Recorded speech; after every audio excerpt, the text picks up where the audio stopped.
So changing out your wood saw blade is kind of a pain in the butt and time consuming.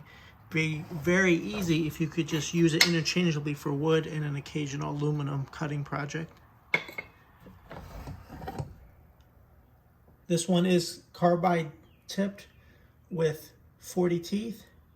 I'm confident it will go right through metal, or at least thin aluminum. Okay, so this is a carbide tip blade, so even though it's technically woodworking, we believe it'll work just fine with soft aluminum. Just go very slowly.